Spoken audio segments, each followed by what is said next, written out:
मेरा नाम अज़हर मलिक। आज मैं आपको ये बताऊंगा कि कैसे मैं फील्ड में आया। चमकते हुए सितारे हैं, किस तरह वो मेरे हिदायत से गुजरते हुए इस फील्ड में पहुंचे। उनमें अमानुल्लाह साहब, अकरम उदास साहब, शौकी खान साहब, मस्ताना साहब, बब्बू बराल। एक दिन यूसुफ खान साहब ने मुझे कहा कि आप मेहनत करोगे तो इंशाअल्लाह ताला ना तुम डायरेक्टर बनोगे।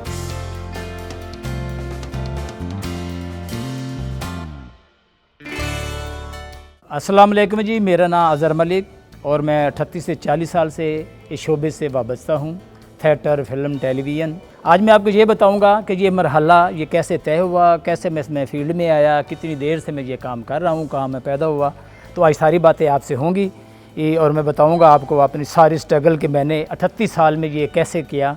आज कुछ बातें ऐसी भी होंगी कि जो आज ये चमकते हुए सितारे हैं, किस तरह वो मेरे हिदायत से गुजरते हुए इस फील्ड में पहुँचे। उनमें बड़े नाम हैं, बड़े फ़नकार हैं। तो सबसे पहले तो मैं बात करूँगा अकरम उदास साहब की कि उन्होंने मेरे साथ बड़ी स्ट्रगल की, मेरे साथ काम किया। साहिवाल, सरगोदा, मुल्तान, बड़ी काफ़ी जगहों पे हम इकट्ठे काम करते रहे। ये वही अकरम उदास है जो पाकिस्तान से सफ़र करते हुए इंडिया तक गया और वहाँ एक फ़िल्म में उसने काम किया और बड़ा मशहूर हुआ कि बूटा गालां कढ़दा है। जो बिग फनकार, जो लीजेंड हैं, इस दुनिया में नहीं हैं।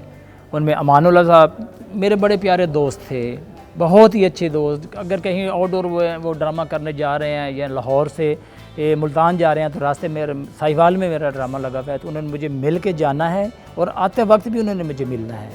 उसके बाद शौकी खान साहब तो ऐसे ही हिसाब लगा लेना कि जैसे कि हम 24 घंटे इकट्ठे ही रहते थे, इकट्ठा प्ले करना, स्ट्रगल उनकी। फिर इसके बाद आ जाते हैं बब्बू बराल एक बड़ा नाम, बहुत अच्छा फ़नकार, एक तारीख़ है बब्बू। इतने बड़े फ़नकारों का नाम लिया मैंने, तो अगर मस्ताना साहब का नाम न लूना तो फिर मज़ा नहीं आता। मस्ताना वाकई ही एक मस्ताना था, इतना खूबसूरत फ़नकार। लेकिन बदकिस्मती ये है कि हम जो है ना इकट्ठा काम ज़्यादा नहीं कर सके, बस 2-4 ड्रामे ही हमने इकट्ठे किए हैं। अच्छा, तो ये तो गुफ्तगू होती रहेगी, लेकिन मैं थोड़ा सा अपने बारे में भी बता दूं कि मैं कौन हूँ, कहाँ से आया हूँ, क्या हुआ और इस फील्ड को कैसे ज्वाइन किया। सरगोदा का एक छोटा सा शहर है साहिवाल के करीब ही, चक मूसा खान। वहाँ मेरी पैदाइश हुई 1962 में और वहीं से मैंने प्राइमरी स्कूल में ज्वाइन किया। उसके बाद उसके साथ ही का चंद किलोमीटर पे एक छोटा सा शहर है जिसका नाम है फ़ारूका। तहसील फ़ारूका में मैंने मिडल किया। वहाँ पे मिडल करने के बाद फिर मेरे वालिद साहब की वफ़ात हो गई तो हम लाहौर शिफ्ट हो गए। तो इधर फिर मैंने मैट्रिक किया government high school Chauburji garden से। फिर मैंने FA किया MO कॉलेज से।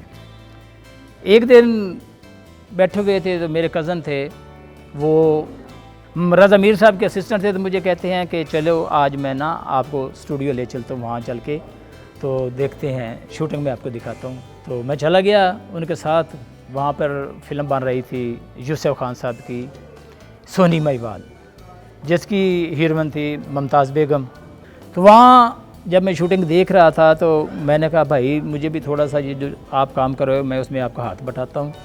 तो उन्होंने मुझे कहा कि ऐसे जाके ना आपने यूसुफ खान साहब के आगे यूँ जाके क्लैप देनी है ठक करके। मैंने कहा ये तो आसान काम है, मैं कर लूँगा, मैं आपको देख रहा हूँ कितनी देर से आप ये कर रहे हैं। तो मैं जाके यूसुफ खान साहब के चेहरे के अगर जब क्लैप रखी तो वो मैं सारा कुछ भूल गया, कैमरा चल पड़ा और मैं वो क्लैप देना भूल गया। तो कट हो गया। यूसुफ खान साहब ने मुझे प्यार दिया।